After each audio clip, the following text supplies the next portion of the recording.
Programme time line से गड असद मुमताज़ नाज़रीन पीटीआई के ऐलानियल एहतजाज रैली सबब अज इस्लामाबाद और रावलपिंडी जा सबूरा रोड सील लगा पाया मोबाइल सर्विस मुअत्तल है। पीटीआई बानी के बैनर समेत 50 का पीटीआई के कारकुन इन वक्त तक गिरफ्तार थी चुका तो बे पासे अस ॾिसूं था पिया तो पंजाब सरकार बे एक्टिव थी वही है। उन लाहौर सरगोदा रावलपिंडी अटक समेत पंजाब के केतरनि शहर में कलम 144 लागू किया वो है। जलसन जुलूसन मेड़ाकन ते मुकम्मल पाबंदी आयद कई वही है। तो अजोके एहतजाज जेका सूरत हाल करंट पॉलिटिकल सिनारियो में तब्दील पे थे तो यो अक्स थी थो तो मुल्क में एक दफ़ो बीहर सियासी अदम इस्तेकाम तरफ मुल्क वधी रहो है। सियासी इंतशार वधण जा इम्कान आहिनि। इन ते भी ॻाल्हाईंदासीं तो अक्टूबर में एक अहम तरीन समिट थियण वारी है इस्लामाबाद में। यो चयो पियो वञे तो यह समिट न सिर्फ पाकिस्तान लाइ बल्कि इन खिते लाइ खिते जी मैशियत लाइ तमाम फ्रूटफुल साबित थींदी। इन खिते में ख़ास करे जेके चाइना ग्रुप है जेको प्रो चाइना ब्लॉक है उन जा अहम फैसला थियण वारा आहिनि। तो उन अहिड़ी सूरत हाल में जॾहिं इस्लामाबाद जी सूरत हाल इन तरह जी हूंदी एहतजाज जुलूस रैलियूं होंदियूं इंतशार वारो माहौल होंदो तो पोइ एक दफ़ो बीहर इहो भी अक्स कयो पियो वञे तो ही जेका समिट थियणी है उहा इहो सॼो कुछ इन करे थिए पियो तो इन समिट के रोकराइजे या समिट के डिले करण की कोशिश कई पई वञे। इन तमाम तर मामले ते ॻाल्हाईंदासीं। उन असांखे प्रोग्राम में जॉइन किया है ज़ुल्फ़िकार गोरामाणी पान सीनियर सहाफ़ी आहिनि तजे निगार आहिनि टाइम न्यूज़ जे पंहिंजी अख़बार जा ब्यूरो चीफ आहिनि इस्लामाबाद जा ब्यूरो चीफ आहिनि। उन सां गॾोगॾु असांखे जॉइन कंदो पीपल्स पार्टी के मरकज़ी अगवान अगूणो सेनेटर जनाब सेनेटर ज्ञानचंद साहब असांखे जॉइन कंदो लाहौर में सीनियर सहाफ़ी तजे निगार जनाब मियां ताहिर साहब। ज़ुल्फ़िकार गोरामाणी साहब अवां खां प्रोग्राम जो आगाज़ पे कयूं। सब खां पहिरियों तो असांखे ॿुधाइजो तो इस्लामाबाद मुकम्मल तौर ते सील थियल है बंद थी कंटेनर रखी उनके बंद किया वियो है। इस्लामाबाद मुकम्मल तौर ते सील है। इस्लामाबाद के अंदर जेका हींअर सूरत हाल है डी चौक में ख़ास तौर ते डी चौक का अलावा ब्लू एरिया जा इलाइक़ा आहिनि चाइना चौक है जना एवेन्यू इस्लामाबाद के हिन डी चौक का रावलपिंडी ताईं जेको फैज़ाबाद जो इलाइक़ो है उन इलाइक़े के अंदर हींअर पुलिस और पीटीआई के कारकुनन के विच ते चक्रिन वारी सूरत हाल है। गोड़ा आणींदड़ गैस जो शदीद इस्तेमाल थी रहो है जॾहिं त बे तरफ़ जेके पीटीआई जा कारकुन आहिनि उहे असांखे पुलिस ते पथराव कंदे भी नज़र अचनि था। 3 खां वधीक पुलिस एहलकार ॿुधायो पियो वञे तो उहे ज़ख़्मी थिया आहिनि जॾहिं त अलीमा ख़ान ऐं उज़मा ख़ान जेकी हिते डी चौक पहुतियूं उन्हनि खे गिरफ़्तार कियो वियो आहे। इमरान ख़ान जूं भेनरूं हिते पहुतियूं हुयूं उन्हनि खे गिरफ़्तार करे हिते जेके औरतुनि जा जेके थाणा आहिनि उन में उन्हनि खे मुंतक़िल कियो वियो आहे। पर वधीक जेके औरतूं आहिनि पीटीआई जूं कारकुन औरतूं उन्हनि खे भी गिरफ़्तार कियो वियो आहे। हींअर डी चौक वारे इलाइक़े में पुलिस ऐं कारकुननि जे विच ते जेका चक्रिन जी सूरत हाल आहे उहा बदस्तूर नज़र अचे थी। ऐं मोहसिन नक़वी जेके इंटीरियर मिनिस्टर आहिनि उन्हनि हींअर इजलास भी तलब कियो आहे। पुलिस जी जेका आला क़यादत आहे IG DIG उहे हिन इजलास में हींअर मौजूद आहिनि। हिन इलाइक़े जे अंदर ख़ास तौर ते जेके रावलपिंडी ऐं इस्लामाबाद के मिलाईंदड़ रस्ता आहिनि उहे मुकम्मल तौर ते बंद आहिनि। शहर के सील कियो वियो आहे। शहर जे अंदर कलम 144 लागू थियल आहे। उन खां पोइ हर क़िस्म जी जेका चुरपुर नज़र अचे थी तो उन ते पाबंदी वारी सूरत हाल नज़र अचे थी। मोटरसाइकिलुनि जी गाॾियुनि जी चेकिंग भी नज़र अचे थी। मुख़्तलिफ़ इलाइक़नि ते एयरपोर्ट ॾांहुं वेंदड़ जेके रस्ता आहिनि उहे भी मुकम्मल तौर ते बंद आहिनि। शहर जे अंदर जेका पुलिस ऐं कारकुननि जे विच ते जेका पथराव वारी सूरत हाल आहे उहा बदस्तूर नज़र अचे थी। अच्छा ज़ुल्फ़िकार साहब असांखे इहो भी ॿुधाइजो त छा पीटीआई जा जुलूस ऐं काफ़िला इस्लामाबाद तरफ़ पहुची रहिया आहिनि या इस्लामाबाद जी जेका आस पास जा इलाइक़ा आहिनि उतां के काफ़िलनि जे रवानी थियण जा इतला आहिनि? ॾिसो ही इस्लामाबाद का बाहर जा रस्ता तो मुकम्मल तौर ते सील आहिनि ऐं ख़ास तौर ते इन ॻाल्हि जो वधीक इंतज़ार रहियो आहे त जेको पेशावर खां अली अमीन गंडापुर जो जेको काफ़िलो आहे उहो हिते पहुची सघंदो या न इहो हींअर भी सवाल आहे। उन करे जो इस्लामाबाद या रावलपिंडी जा जेके रस्ता आहिनि उहे मुकम्मल तौर ते सील आहिनि। पंजाब खां ईंदड़ काफ़िला जेके आहिनि उहे उन्हनि जे पहुचण जो भी सवाल आहे त उहे पहुची सघंदा या न। पर ख़ास तौर ते जेको पेशावर खां अली अमीन गंडापुर जो काफ़िलो आहे उन जे लाइ रुकावटूं वधीक नज़र अचनि थियूं। पर ही जेका हींअर सूरत हाल हिते नज़र आई आहे इस्लामाबाद जे अंदर या फैज़ाबाद वारे इलाइक़े में त रावलपिंडी जा जेके PTI जा कारकुन हुआ या इस्लामाबाद जे अंदरि जेके PTI जा कारकुन हुआ उहे हिते डी चौक ते एहतजाज कंदे नज़र आया। ख़ासि तौर ते जेके डी चौक जा जेके इलाइक़ा जिते सुबुह खां पुलिस जेका आहे उहा उते मौजूदु हुई त उते जीअं कारकुन पहुचनि पिया चाहे उहे ॿिनि या चइनि जी सूरत में हुजनि त उन्हनि खे गिरफ़्तार करे उन्हनि खे मुख़्तलिफ़ थाणनि ते उमाणियो पियो वियो। शाम जो कुझु जेके काफ़िला चइजनि या शहर जे अंदरि जेके PTI जे कारकुननि जी जेका तादाद आहे उन में इज़ाफ़ो नज़र आयो त पुलिस शेलिंग कई ऐं उन्हनि खे उतां हटाइण जी कोशिशि कई, जंहिंखां पोइ इहो लगातार सिलसिलो नज़र अचे थो। हींअर जेका मरकज़ी क़यादत PTI जी जेका चइजे त उन में असांखे अलीमा ख़ान या उज़मा ख़ान बि इन सूरत में नज़र आयूं आहिनि त उहे इमरान ख़ान जूं भेनरूं आहिनि। रेड ज़ोन मुकमल तौर ते सील आहे, डी चौक ॾांहुं रस्ता सील आहिनि, पर अलीमा ख़ान ऐं उज़मा ख़ान साहिबा जेके हिते पहुतियूं त उन्हनि खे फौरी तौर ते गिरफ़्तार कयो पियो। पर उनखां अलावा PTI जी जेका क़यादत आहे उहा अञा असांखे हिते काफ़िलनि जी सूरत में नज़र न आहे आई। शहर जे अंदरि कम्युनिकेशन जेके वसीला आहिनि उहे बि मुकमल तौर ते बंदि आहिनि, मोबाइल सर्विस बंदि आहे, WhatsApp ऐं ॿिया जेके कम्युनिकेशन जा ज़रिया आहिनि उहे बि बंदि आहिनि। उन करे जेकी तहरीक इंसाफ़ जे मरकज़ी अॻुवाणनि जो जेको मौक़िफ़ आहे उहो हींअर ताईं साम्हूं न पियो अचे त बैरिस्टर गौहर या सलमान अकरम राजा या जेके ॿिया जेके आहिनि उहे हींअर किथे आहिनि, पर हींअर जेका सूरत हाल आहे उहा चक्रनि वारी बरक़रार आहे। ज़ुल्फ़िकार इहो ॿुधाइजो, अव्हां ज़िक्र पिया कयो त PTI जी बानी जी भेनर जेके आहिनि उहे डी चौक ते पहुचण जे करे उन्हनि खे गिरफ़्तार कयो आहे। भला इन खां अलावा अव्हां वटि का ॿी इंफॉर्मेशन जंहिंमें इहा ख़बर पवे त PTI जेको मरकज़ी अॻुवाण या PTI जो क़ौमी असैम्बली या पंजाब जी कंहिं असेंबली जेको मेंबर जेको आहे उहो हिन वक़्त ताईं गिरफ़्तार थियो हुजे या उन पंहिंजी गिरफ़्तारी छो कई हुजे, उन किथे रैली कढंदे उनखे किथे गिरफ़्तार कयो हुजे? जी, इहो इन हवाले सां ई इहा सूरत हाल आहे त डी चौक ते घणे खां घणो इन ॻाल्हि जो इंतज़ारु हुयो त जेका इस्लामाबाद जे अंदरि जेका वेठल क़यादत आहे या ईअं खणी चइजे त गुज़िरियल ॾींहुं जॾहिं रावलपिंडी एहतजाज जी सूरत हाल हुई ऐं रावलपिंडी ॾांहुं एहतजाज जो सॾु हुयो ऐं जॾहिं पेशावर खां अली अमीन गंडापुर आया पे त उन दौरान बैरिस्टर गौहर ऐं सलमान अकरम राजा उन तरफ़ रवाना थिया त पुलिस उन्हनि खे गिरफ़्तार करे या रोके उन्हनि खे वापसि इस्लामाबाद उमाणियो हुयो। त अहिड़े क़िस्म जी सूरत हाल उन ॾींहुं त नज़र आई हुई त मरकज़ी क़यादत नज़र अचे, पर हींअर जेका मरकज़ी क़यादत आहे उहा हींअर ताईं डी चौक ते नाहे पहुती ऐं अली अमीन गंडापुर जे जेके काफ़िलनि जो इंतज़ारु आहे ऐं उन खां पोइ जेकॾहिं PTI वटि का हिकमत अमली हूंदी त उन दौरान डी चौक ते या इस्लामाबाद में उहे ज़ाहिर थियनि।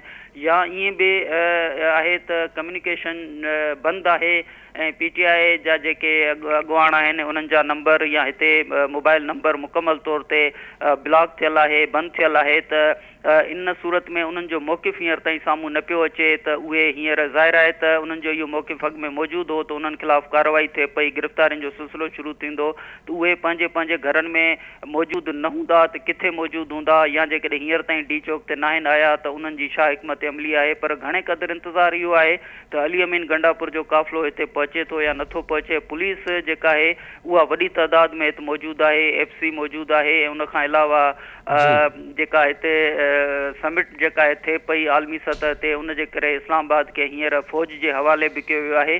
त इहा जेका सूरत हाल आहे उन सूरत हाल खां पोइ हिते हींअर सिक्योरिटी में इज़ाफ़ो थींदे बि नज़र अचे पियो। ज़ुल्फ़िकार, अव्हां 2014 जा जेको धरणो हुयो PTI जो उनखे बि अव्हां रिपोर्ट कयो ऐं उन वक़्तु बि अव्हां उते हुयो। हींअर जेके हीअ अॼु जेका रैली निकिरे पई उनखे बि अव्हां रिपोर्ट करे रहिया आहियो ऐं उन विच में इन 10 सालनि जे विच में इस्लामाबाद में जेको कुझु थींदो रहियो आहे सियासी मंज़रनामे में अव्हां उनखे रिपोर्ट कंदा रहिया आहियो। अॼु वफ़ाक़ी वज़राए ख़ासि करे वफ़ाक़ी हुकूमत इहा दावा पई करे त 2014 में छाकाणि त चाइना जो प्राइम मिनिस्टर चाइना जो प्रेसिडेंट जेको आहे उहो पाकिस्तान अचिणो हो ऐं उहो अहम विज़िट हो, उन विज़िट खे रोकण लाइ 2014 वारो धरणो लॻायो वियो ऐं हींअर बि PTI इन साॻे ई ट्रैक ते आहे छाकाणि त शंघाई ताउन तंज़ीम जी जेका समिट थियणी आहे उहा तमामु अहम आहे, उनखे रोकण लाइ इहो सभु कुझु थिए पियो। अव्हां कुझु डिफ्रेंशिएट करे सघो पिया 2014 जे धरणे में हींअर वारी सूरत हाल में? ॾिसो, 2014 में जेको धरणो हुयो उन धरणे जे हवाले सां त घणो बहस मौजूदु आहे, पर इस्लामाबाद जे अंदरि जेकॾहिं तव्हां इस्लामाबाद जे अंदरि शहरनि सां मुलाक़ात कंदो ऐं ख़ासि तौर ते अॼु बि जेका सूरत हाल रही आहे एयरपोर्ट ते जेके मुसाफ़िर आहिनि उहे असांखे उते एयरपोर्ट ते फाथल नज़र आया ऐं उन खां अलावा एयरपोर्ट ॾांहुं वेंदड़ रस्ता बंदि नज़र आया। शहर जे अंदरि जेका सूरत हाल हुई उते सरकारी मुलाज़िम बि असांखे मुख़्तलिफ़ हवालनि सां उन्हनि खे बि परेशान थींदे ॾिठो वियो। ऐं उन खां पोइ जेका शहरनि जी इहा सूरत हाल हुई त शहर मुस्तक़िल तौर ते महसूसु थी रहियो हो त कंटेनर लॻाए करे बंदि करण जो जेको फ़ैसिलो आहे उहो हिते नज़र आयो आहे त उहो 2014 जो दौर त तमामु घणो पुराणो थी वियो, पर हींअर सिर्फ़ु हिकु हफ़्ते जे अंदरि ही ॿियो भेरो आहे त शहर खे कंटेनर लॻाए करे बंदि कयो वियो आहे। ऐं जेका ॻोढ़ा आणींदड़ गैस जो इस्तेमालु आहे शहरनि जे अंदरि जेका सूरत हाल आहे त तव्हां सिर्फ़ु इमरान ख़ान जे गिरफ़्तार थियण वारो उहो ॾींहुं ॾिसो जंहिं ते PTI एहतजाज कयो। 9 मई वारा जेके वाक़िया थिया ऐं इन दौरान बि तव्हां ॾिसंदो त हिते जेका इमरान ख़ान जी पार्टी या तहरीक इंसाफ़ उन्हनि ॾींहंनि में बि जंहिं ॾींहुं इमरान ख़ान खे एहतसाब अदालत पेश कयो वेंदो हो त पुलिस ऐं PTI जे कारकुननि जे विच ते चकरनि वारी अहिड़ी सूरत हाल रहंदी हुई त शहर मुकमल तौर ते बंदि थी वेंदो हो, ॻोढ़ा आणींदड़ गैस जो इस्तेमालु थींदो हो। ऐं उन दौरान अहिड़े क़िस्म जी सूरत हाल खां पोइ जेका शहरनि जी जेका सूरत हाल आहे उहा सूरत हाल परेशान कंदड़ ज़रूरु उन्हनि खे रही आहे। त हींअर शहरी इन हवाले सां ज़रूरु परेशान आहिनि त इस्लामाबाद हिकु त कैपिटल सिटी आहे ऐं मुस्तक़िल तौर ते कंटेनर लॻाए करे बंदि रहण जे करे उते जेका ज़िंदगी आहे उहा मफ़लूज नज़र अचे थी। त हिकु रद्दमल इन सूरत में बि अचे थो ऐं ॿियो रद्दमल इहो बि आहे त हींअर तव्हां ॾिसो त इंग्लैंड जी टीम पाकिस्तान में आहे, मुल्तान में मैच थिए पई। मलेशिया जो वज़ीर आज़म हींअर पंहिंजो दौरो करे उहे वापसि रवाना थिया आहिनि। ऐं उन खां पोइ हिते जेका शिंघाई कॉन्फ्रेंस थिए पई, इंडिया जो वज़ीर ख़ारजा बि उहो बि पाकिस्तान अचे पियो। त आलमी सतह ते जेका इंगेजमेंट्स आहिनि हुकूमत उन हवाले सां मौलाना फज़लुर रहमान बि गुज़िरियल ॾींहुं इहा हिकिड़े क़िस्म जी अपील कई हुई त तहरीक इंसाफ़ बि एहतजाज ख़तमु करे ऐं आइनी तरमीमुनि जा मामला बि हाल फ़िलहाल जेके आहिनि उनखे बि अॻिते कयो वञे। त इन क़िस्म जी सूरत हाल जेका आहे उहा सिर्फ़ु शहरनि खे न पर सियासतदाननि में बि इहा सूरत हाल नज़र अचे थी। पर असांखे इहो नज़र आयो त तहरीक इंसाफ़ इन हवाले सां जेको पंहिंजो फ़ैसिलो कयो हो उहो फ़ैसिलो उन्हनि रिवर्स इन सूरत में बि न कयो त गुज़िरियल ॾींहुं जेका पिशावर खां अली अमीन गंडापुर जेको एहतजाज करे ऐं पोइ वापसि रवानो थियो ऐं इस्लामाबाद ॾांहुं हुन रुख न कयो त उन खां पोइ पार्टी जे अंदरि शदीद तनक़ीद आई ऐं इमरान ख़ान जा उहे लफ़्ज़ बि ॿुधण में आया त बैरिस्टर गौहर जेकी आहिनि उहे बुज़दिल आहिनि ऐं जेको काफ़िलो आहे उहे वापसि छो रवाना थिया या एहतजाज छो ख़तमु कयो वियो। त इन हवाले सां जेका हींअर सूरत हाल नज़र अचे पई त सूरत हाल इन क़िस्म जी आहे जेकॾहिं हक़ीक़त में उनखे सम्झण जी कोशिशि कजे त हीउ अहिड़ो एहतजाज आहे जंहिंमें क़यादत नज़र न पई अचे ऐं बग़ैर क़यादत जे एहतजाज नज़र पियो अचे ऐं जेका क़यादत आहे उनखे इमरान ख़ान जो उहो प्रेशर मौजूदु आहे त तव्हां जेको गुज़िरियल ॾींहुं जेको एहतजाज हो उनखे तव्हां छो मुलतवी कयो। तंहिं करे हींअर जेका सूरत हाल आहे उहा इन सूरत हाल में आहे त उहे एहतजाज ख़तमु कंदे नज़र नथा अचनि। पर इमरान ख़ान जी स्ट्रेटजी आहे त हर सूरत में एहतजाज कजे ऐं हर सूरत में उहो एहतजाज जेको आहे उहो इन क़िस्म जो ई एहतजाज हुजे जेको नज़र अचे थो त उन्हनि खे इन ॻाल्हि सां तालुक़ु नज़र नथो अचे त आलमी सतह ते इंगेजमेंट्स कहिड़ियूं आहिनि या शहर जे अंदरि सूरत हाल छा आहे या मलेशिया जो वज़ीर आज़म मौजूदु आहे या मुल्तान में हींअर इंग्लैंड जी टीम मौजूदु आहे, उन्हनि खे इन ॻाल्हि सां को बि फ़र्क़ु नज़र नथो अचे। तव्हांजो इहो चवणु आहे त PTI हाणे इहा हिकमत अमली अख़्तियार कई आहे त उहे एजिटेशन में वेंदा ऐं एजिटेशन में वञण खां पोइ उन्हनि खे इहो मुल्क ते उन जा कहिड़ा असर पिया पवनि, मैशत ते उन जा कहिड़ा असर था पवनि या आलमी दुनिया में पाकिस्तान जो कहिड़ो मैसेज वञे थो पियो इहो उन ते फ़र्क़ु नथो पवे। त पोइ ज़ुल्फ़िकार हिकिड़ो सुवालु इहो थो बीहे न त पोइ ईअं करण सां PTI छा थी हासिलु करणु चाहे ऐं PTI जो हदफ़ इस्लामाबाद ई छो आहे। PTI पंजाब जे ॿियनि शहरनि में इन तरह जा एहतजाज या सिंध या KPK जे शहरनि में एहतजाज जो छो न पियो प्लान करे, इस्लामाबाद उन जे रेडार ते छो आहे? ॾिसो एहतजाज जी जेका सूरत हाल आहे एहतजाज हींअर जमायत इस्लामी जो एहतजाज थियो, रावलपिंडी में न रुॻो एहतजाज थियो, ख़ासि तौर ते गैस ऐं बिजली जे जेके बिलनि में इज़ाफ़ो थियो त उन्हनि न रुॻो एहतजाज कयो पर केतिरनि ई ॾींहंनि ताईं उहे धरणो हणी करे वेठा हुआ ऐं इन क़िस्म जा जेके एहतजाज आहिनि उहे असांखे हिते नज़र ईंदा आहिनि। पर तहरीक इंसाफ़ जे एहतजाज जे हवाले सां जेको विफ़ाक़ी हुकूमत जो मौक़िफ़ आहे त हीउ पुरअमन एहतजाज जो मामिलो नथो हुजे। हींअर बि जेको एहतजाज आहे उन एहतजाज खे इहो तसवुरु कयो वियो त हू जेकॾहिं डी चौक ते ईंदा त इन जो इहो मक़सदु कोन्हे त 3 वॻे पहुचंदा त 6 वॻे हलिया वेंदा या राति जो 12 वॻे ताईं डी चौक ख़ाली कंदा। ऐं PTI जे अंदरि बि इहे इन क़िस्म जूं ॻाल्हियूं ॿुधण में आयूं पे त जेकॾहिं उहे आया त उहे एहतजाज कंदा ऐं एहतजाज धरणे जी सूरत में तब्दील थींदो। इन खां अॻु बि जेको इमरान ख़ान 126 ॾींहं धरणो हुयो उहो बि इन सूरत में ई त उहे एहतजाज जी सूरत हाल में डी चौक पहुता ऐं उन खां पोइ वापसि वञण खां उन्हनि इनकार कयो त हीउ जेको विफ़ाक़ी हुकूमत जो मौक़िफ़ आहे उहो इहो आहे त तहरीक इंसाफ़ जो एहतजाज जेको आहे बुनियादी तौर ते सियासी पार्टी जो एहतजाज न पर हिकु झगड़े वारी सूरत हाल पैदा करण वारो एहतजाज आहे जंहिंमें इस्लामाबाद खे मफ़लूज करण वारो जेको मामिलो आहे हुकूमत खे मफ़लूज करण वारो मामिलो आहे उन हिकमत अमली ते इमरान ख़ान जी पार्टी पहिरें ॾींहं खां मौजूदु आहे त इन में इहा सूरत हाल मुकमल तौर ते नज़र अचे थी त अली अमीन गंडापुर वज़ीर आला जी हैसियत में उहे हींअर एहतजाज खे जंहिं अंदाज़ में लाहौर में इन खां अॻु बि इस्लामाबाद जलसे जी सूरत में उन खां पोइ वरी ॿीहर तव्हां सिर्फ़ु जेकॾहिं हिन वाक़िअनि जी हिकिड़ी तफ़सील ॾिसंदो हिकु हफ़्ते जे अंदरि त उन्हनि इस्लामाबाद में जलसो कयो ऐं उन खां पोइ इस्लामाबाद जे तरफ़ काफ़िले जी सूरत में अली अमीन गंडापुर अचण जी कोशिशि कई ऐं उन खां पोइ लाहौर वञण जी कोशिशि कई त हीअ जेका सूरत हाल आहे उहा सूरत हाल एहतजाज खां वधीक हुकूमत खे ख़तमु करण या वरी शहर जे अंदरि इंतिशार पैदा करण वारी सूरत हाल जे हवाले सां ॾिठो पियो वञे हुकूमत जे तरफ़ां। ऐं हुकूमत जो इहो मौक़िफ़ आहे त जेकॾहिं एहतजाज इहो जमायत इस्लामी या ॿियनि पार्टियुनि जी हुजे हा त मामिलो अलॻि हुयो पर हीउ एहतजाज बुनियादी तौर ते आलमी सतह ते पाकिस्तान खे मुतासिर करणु आहे जंहिंमें IMF जा फंड आहिनि ऐं आलमी सतह ते अॻुवाणनि जो अचणु आहे या इन खां वधीक जेके इंगेजमेंट्स आहिनि उन्हनि खे मुतासिर करण जे लाइ कयो पियो वञे। ज़ुल्फ़कार बिल्कुलु लास्ट में असांखे इहो ॿुधाइजो त अव्हां अॼु सॼो ॾींहुं इस्लामाबाद जे मुख़्तलिफ़ शहरनि ते ऐं मुख़्तलिफ़ हवालनि सां रिपोर्ट कंदा रहिया आहियो। अव्हां जो ख़ुदि जो अव्हां वटि कहिड़ी इंफॉर्मेशन आहे अव्हां हिन वक़्तु ताईं छा कयो आहे त KPK जो वॾो वज़ीर अहिड़ी सूरत हाल में इस्लामाबाद में दाख़िल थियणु उन लाइ मुमकिन आहे?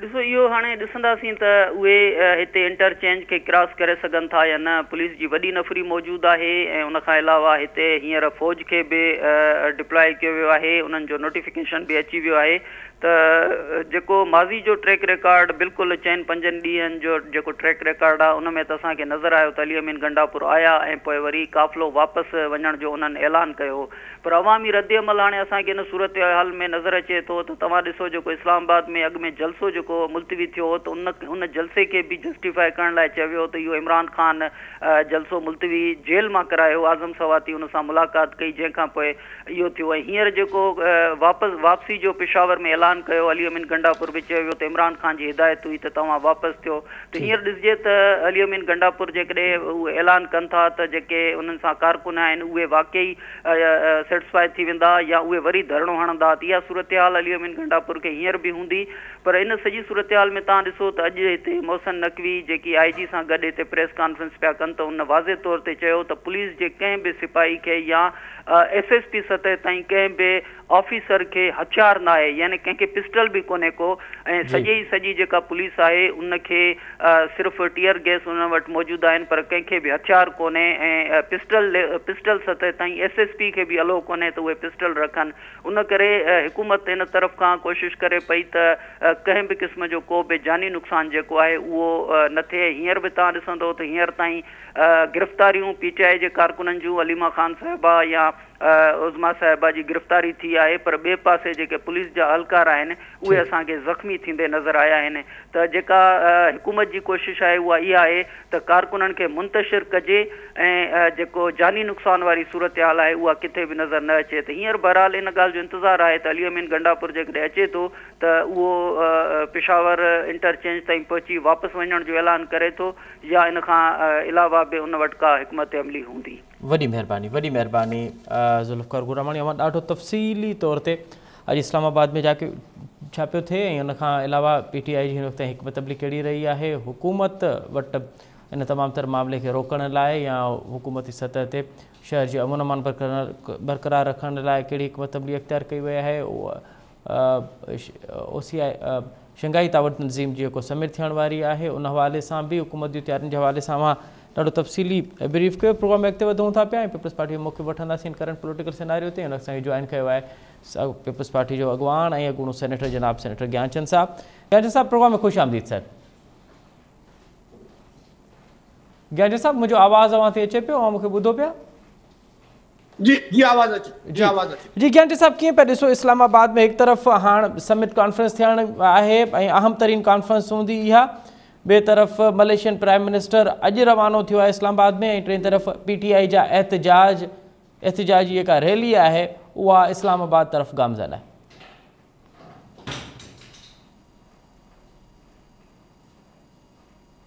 हेलो जी जी जी जी जी साईं ज्ञानचंद साहब। हेलो जी जी ज्ञान साहब, अवां ॻाल्हायो, मुंहिंजो आवाज़ अवां ते अचे पियो, अवां ॿुधो पिया? अदाई ग्रामणी साहब जो सॼो ॿुधी वरितोसीं। जी जी हाणे अलाए जे छो जी जी इंटरनेट जी ज्ञान स्लो थियो आहे, छा थियो आहे? जी अवां ॻाल्हायो प्लीज़ प्लीज़, अवां जो आवाज़ अचे पियो।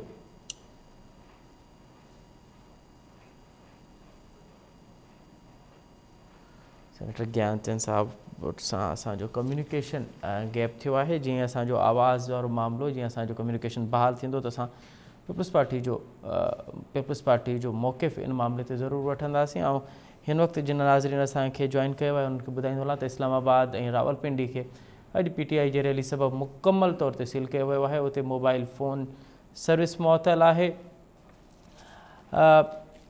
इस्लामाबाद, रावलपिंडी, लाहौर, अटक, सरगोदा समेत पंजाब जे केतिरनि ई शहरनि में कलम 144 लागू कयो वियो आहे। उनखां पोइ जलसनि जुलूसनि मिड़ाकनि ते मुकमल तौर ते पाबंदी लॻाई वई आहे। उनजे बावजूदि PTI जी रैली जेका आहे उहा इस्लामाबाद ॾांहुं गामज़न आहे। ऐं सेनेटर ज्ञानचंद साहब सां असांजो राब्तो बहाल थियो आहे। सेनेटर साहब, मुंहिंजो आवाज़ अवां ॿुधो पिया? जी आवाज़ अचे। जी जी सेनेटर साहब, कीअं पिया ॾिसो हिकु तरफ़ इस्लामाबाद जेका रिपोर्ट करे पियो ज़ुल्फ़कार गुरामानी त इस्लामाबाद में ॼण त कर्फ्यू वारी सूरत हाल आहे, ऐं ॿिए पासे PTI जी रैली इस्लामाबाद तरफ़ गामज़न आहे। आऊं सम्झां थो त ही को एहतजाज नाहे जी, ही हिकिड़ो इंतशार फैलाइण जो मनसूबो आहे जी त तव्हां कंहिं बि हिसाब सां स्मूथ रनिंग जेका आहे गवर्नमेंट जी उनखे डिस्टर्ब कयो। इमरान ख़ान शुरू खां वठी हिन जी सियासत जेका शुरू थी आहे उहा डी चौक ते जेको धरणो हुनजो, ऐं उन धरणे में त ही लाडलो थी अची वियो, वेठो हुनखे विहारियो वियो हो। ऐं उन मस्ती में ई हिन जेके बाक़ी गवर्नमेंट जा 2-4 साल जेके बि कढिया उहे हिन उन ई मस्ती में कढिया ऐं हिकिड़े ई पेज ते रहियो। ऐं उन पेज जे नतीजे में हिन जा नंबर्स बि पूरा थींदा रहिया, गवर्नमेंट बि हली, ऐं अञा हू उन मोड मां निकिरी कोन सघियो आहे। तंहिंखां पोइ इंटरनेशनली जेको इमरान ख़ान जो मुख़्तलिफ़ इदारनि जे तरफ़ां या मुख़्तलिफ़ अख़बारनि में जेको ख़ासि तौर ते इसराइल जे अख़बारनि में जेको इमरान ख़ान खे प्रोजेक्शन मिले पियो त ही उन प्रोजेक्शन खे बरक़रार रखण थो चाहे, छाकाणि त फंडिंग जा आसार नज़र था अचनि त हू उन्हनि मुल्कनि खां हिननि खे मिलंदियूं रहियूं आहिनि। हिकिड़ी सूबाई हुकूमत जो सरबराह उहो निकिरे, हू चवे त कैपिटल खे बंदि कंदुसि, इहो कंहिं बि क़िस्म जो को बि तुक कोन थी ठहे। हू हरू भरू हिन क़िस्म जी अनारकी पैदा करे, ख़ासि तौर ते अहिड़े टाइम ते जॾहिं इस्लामाबाद में हिकिड़ा अहम इवेंट्स थियण वञनि पिया। हिकिड़ो पासो इहो आहे। ॿिए पासे जॾहिं इंटरनेशनली फ़लस्तीन जो मसइलो, ईरान इसराइल जंग जा, ईरान लिबनान जंग जा जेके आहिनि उहे आसार साम्हूं आहिनि, त उन वक़्त में हू हिकिड़े ॿिए मुल्क खे ईअं डिस्टर्ब करणु चाहींदो हुजे त इहा हिकिड़ी ॻाल्हि सम्झ खां मथे थी बीहे। त अगरि हुनजे पुठियां हुनजा मक़सद कहिड़ा आहिनि। जॾहिं हुननि जा केसिस कोर्ट्स में आहिनि, जॾहिं हुननि ते कोर्ट्स में बि हुननि खे काफ़ी रिलीफ मिली रहिया आहिनि, त उन वक़्त ते हरू भरू जो हिन क़िस्म जो पंगो वठणु ऐं चैलेंज करणु। एहतजाजी तहरीकूं हलंदियूं आहिनि, एहतजाजी तहरीकूं शुरू हितां थींदियूं आहिनि त तव्हां जुलूस कढो, प्रेस क्लबनि ते प्रेस कॉन्फ्रेंसूं करियो, प्रेस क्लब ते बुख हड़तालूं करियो, टोकन बाइकाट करियो। इहे ई हिकिड़ा हूंदा आहिनि जेके मुख़्तलिफ़ जमहूरी तरीक़ा आहिनि मुख़्तलिफ़ क़िस्म जे एहतजाजनि जा।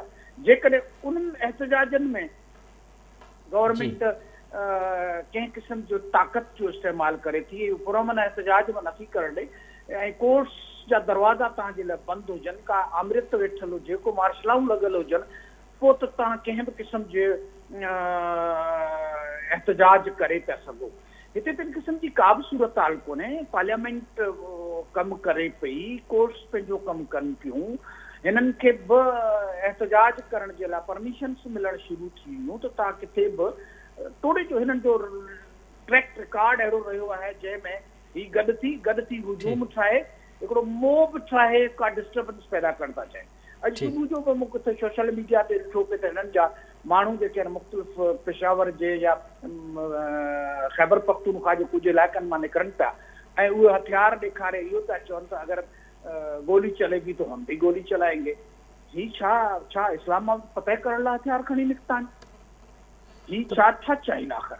पर ज्ञानी साहब, अवां इन ॻाल्हि खे नथा मञो या अवां नथा सम्झो त पुरअमन एहतजाज या रैली त सभिनी पार्टियुनि जो राइट आहे? अवां बि इस्लामाबाद ॾांहुं मार्च कया, नून लीग बि मार्च कया, त पोइ हींअर PTI खे बि इहे मार्च जी इजाज़त हुजणु घुरिजे त हू पंहिंजो जेको ग्रीवेंस आहे, जेको उहो हुकूमत जे ख़िलाफ़ या हू पंहिंजो जेको पॉलिटिकल नैरेटिव आहे उहो हू आज़ादी सां ऐं आसानी सां बयानु करे सघनि।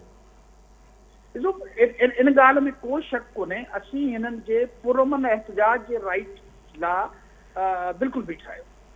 हुननि जो पंहिंजो मौक़िफ़ आहे, हू रखनि। छा ही इहो साॻियो एहतजाज एज़ ए चीफ मिनिस्टर हू मुख़्तलिफ़ फोरम्स ते न पियो करे सघे, हू पेशावर में न पियो करे सघे, हू रावलपिंडी में त हिननि खे इजाज़त मिली न। लाहौर में बि एहतजाज करे आए, उते हिननि जो तरीक़ेकार छा हो?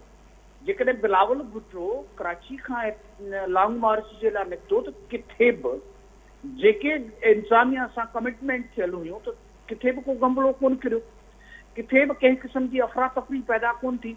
वेल डिसिप्लिन्ड पार्टी वर्कर्स हुआ, किथे बि इहो कोन चयो वियो त असीं इस्लामाबाद अची इमरान ख़ान खे गले मां वठी असीं ॿाहिरि कढी छॾींदासीं, या असां डी चौक ताईं बि वियासीं त डी चौक ते पहुची पोइ कंहिं न्यूज़ चैनल ते हमलो करे ॾिनो हुजे, पार्लियामेंट ते हमलो करे ॾिनो हुजे, या प्राइम मिनिस्टर तरफ़ असांजे वर्करनि मूव कयो हुजे। हिननि जो त रोज़ जो मामूल आहे। ही त कल्ह जी तव्हां सुप्रीम कोर्ट जी प्रोसीडिंग्स में ॾिसंदो त कहिड़े अंदाज़ में हू चीफ जस्टिस खे मुखातिब वेठा थियनि त असांजा ॿाहिरि जेके आहिनि वकील, जेके 500 वकील बीठा आहिनि, तव्हांखे असां कोर्ट न हलणु ॾींदासीं। इन क़िस्म जा जेके माण्हू आहिनि जिन जे नियतूं इंतशार फैलाइण जूं हुजनि, उन्हनि ते नज़र त रखणी थी पए न। हुननि खे उन्हनि जॻहियुनि ताईं पहुचण ॾियणु हिकिड़ो वॾे चैलेंज खे दावत ॾियण जे बराबरि आहे। जेके माण्हू आर्मी जे इदारनि ते GHQ ताईं हमला करण खां न मुड़नि, उन्हनि खे कीअं थो उन्हनि सेंसिटिव प्लेसिस ते वञणु ॾियणु खपिजे, जिते पार्लियामेंट असांजी मौजूदु हुजे, जिते असांजो president house, prime minister house, असांजी एम्बेसी जेको इनक्लेव आहे उहो उते मौजूदु आहे जी। उन जॻह ताईं उन्हनि जी एक्सेस न थियणु खपे। ही एहतजाज जेकॾहिं करिणो आहे, उन्हनि उतां जुलूस कढियो आहे, पुरअमन तरीक़े सां डिसबर्स थी वञनि। इहे खगियूं हणनि, सिंधी में पाण प्रॉपर लफ़्ज़ खगियूं हणणु बंदि कनि था। असीं जंहिं टाइम चाहींदासीं इमरान ख़ान खे उतां आज़ादु कराए वठी हलिया वेंदासीं, असीं जंहिं टाइम ताईं चाहींदासीं त वज़ीर आज़म खे कढी छॾींदासीं, असीं पार्लियामेंट खे हलणु कोन ॾींदासीं। इहे हिननि जूं बकवासूं बंदि थियनि, पुरअमन तरीक़े सां हिकिड़ो दफ़ो ॿ दफ़ा हलिया वञनि त हिकिड़ो एतमाद पैदा थिए इंसानियत खे बि त ही हाणे उहो पंहिंजूं पुराणियूं ग़लतियूं न दोहराईंदा, पोइ हुननि खे उहो उन अंदाज़ में राइट मिले। अदरवाइज़ ही छा पाकिस्तान जो हिसो न आहे?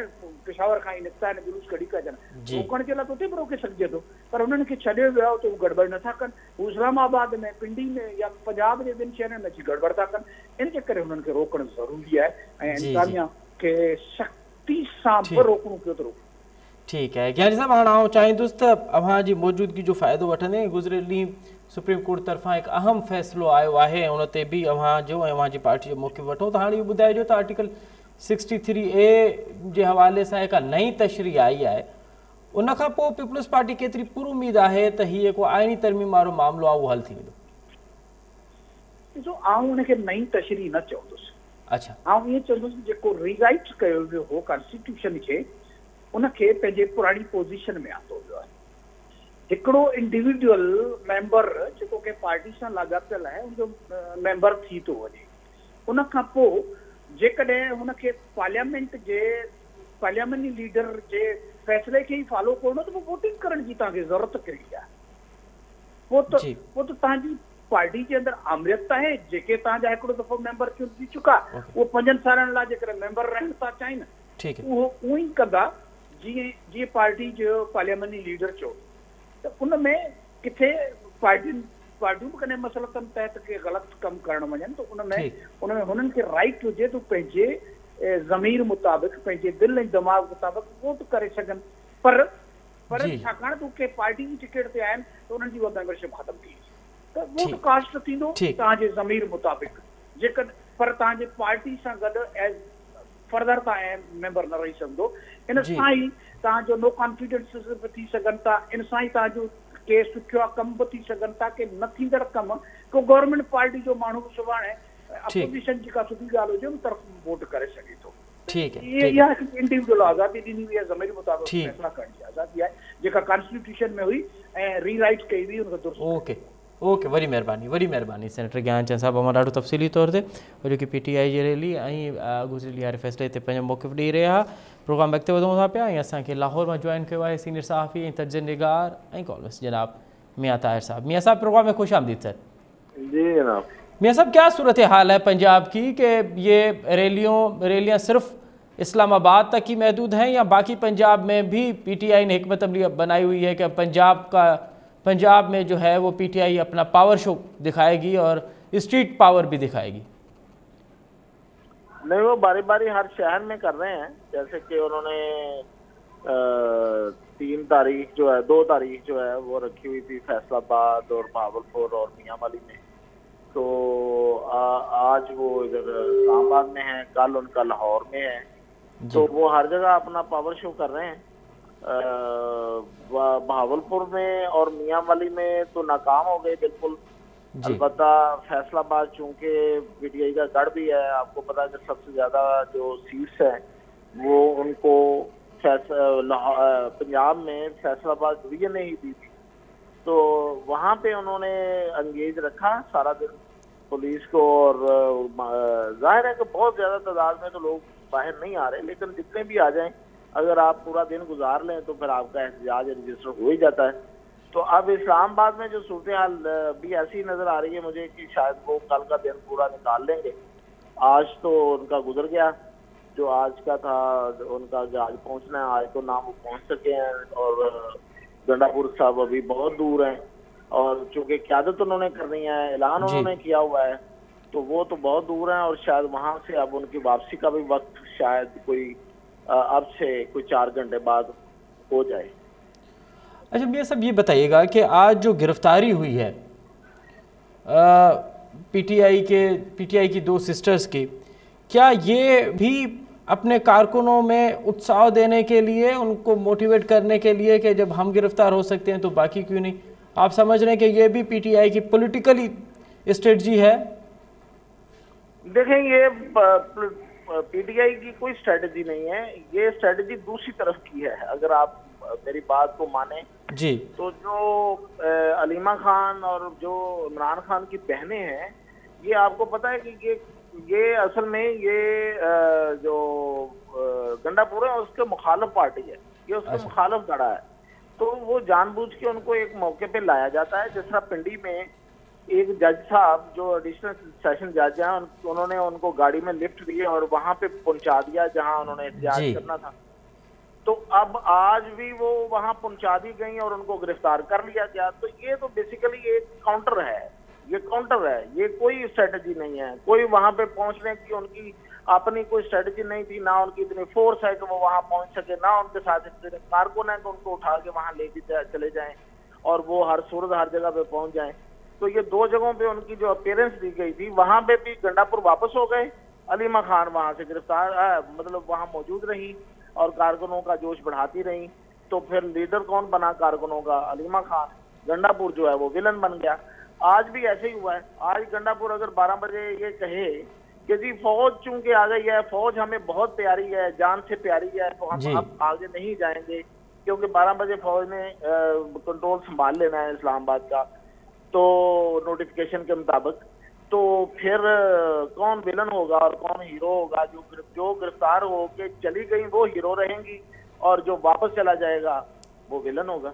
बहुत शुक्रिया मियां ताहिर साहब, आप अपना तजिया दे रहे थे और आपका ये कहना था कि ये तमाम PTI की हिकमत अमली का हिस्सा है और PTI का वज़ीर आला भी ये चाहता है कि उन जो भी चवण है तो हू पंहिंजा मामला सिधा करण पे चाहे ऐं ही जो कुछ थे पे वो PTI पंहिंजी हिकमत ऐं पंहिंजी सोच समझ अॻिते वधी रही है। ॾिसणो इहो आहे त KPK जो वॾो वज़ीर अॼु इस्लामाबाद में दाख़िल थिए थो या वफ़ाक़ी घरू वज़ीर उनखे रोकण में कामयाब थिए थो पियो, इहो त हाणे वक़्तु साबित कंदो। हिते प्रोग्राम जो पुॼाणी थो पहुचे। असां मुमताज़ खे ॾींदा इजाज़त, सदाईं गॾु।